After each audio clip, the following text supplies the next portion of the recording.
2,51,000 కోట్లు అప్పులు చేసి ఏం చేశారనంటే అతి పెద్ద ద్వారా అతి పెద్ద దోపిడీ చేశారు. లిస్టు చాంతాడు అంటున్నది, అరగంట డిబేట్ కూడా సరిపోదు, కొన్నే చెప్తాను నేను. ఒకటి, రామోజీరావు చచ్చిపోయాడు చంద్రబాబు నాయుడు గారు అధికారంలో రాగానే. ఆయన పేరుతో సంస్మరణ సభ అని పెట్టారు, 10 కోట్లు. నారా బేరి భువనేశ్వర్ గారు సభకు అటెండ్ అయితే 7 కోట్లు. యోగాంధ్రకు 300 కోట్లు. 5 సార్లు మోడీ టూర్కి 1000 కోట్లు. 34 మంది సలహాదారులకి నెలకు ₹1,00,00,000 జీతాలు. ₹5 అన్నా క్యాంటీన్కి, సీఈఓకి జీతం, చైర్మన్కి జీతం, సలహాదారులు అంటే అన్నా క్యాంటీన్కి వాళ్ళకి జీతాలు. 30,000 మంది కన్సల్టెంట్లు పెట్టారు, సంవత్సరానికి 750 కోట్ల జీతాలు.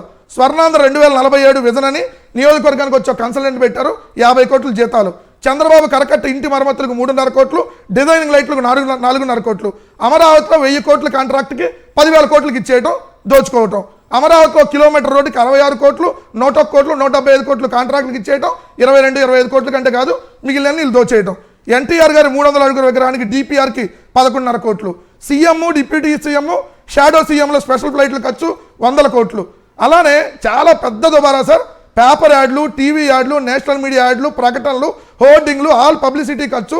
లోకేష్ని చంద్రబాబు నాయుడు గారికి ఎలివేషన్ ఇచ్చే స్పెషల్ ప్రోగ్రామ్కి ఒక్క సంవత్సరానికి వీళ్ళు పెట్టిన ఖర్చు 747 కోట్లు సార్. దెమ్మ తిరిగి బొమ్మ కనపడింది.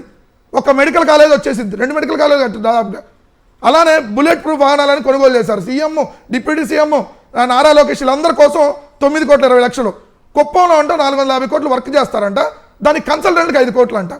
అలానే చంద్రబాబు నాయుడు గారు వ్యక్తిగత లాయర్ సిద్ధార్థ లోద్రాకి 18 నెలల్లో 18 జీవోల ద్వారా 12,87,00,000, ఈ రోజు కూడా 33 లక్షలు రిలీజ్ చేశారు. అలానే ఇవాళ కూడా 1వ తారీఖు కదా, ఇవాళ ప్రోగ్రామ్కి వెళ్ళాడు చంద్రబాబు నాయుడు గారు. టీ పెట్టడం, కాఫీ పెట్టడం, ఆటో వాళ్ళ దగ్గరికి వెళ్ళి ఫోన్లు ఇవ్వటం, ఇస్త్రీ చేసినట్టుగా, దోస్తులు పెట్టినట్టుగా దీనికి ₹1 కోటి ప్రతి నెల ఖర్చు. ఇలా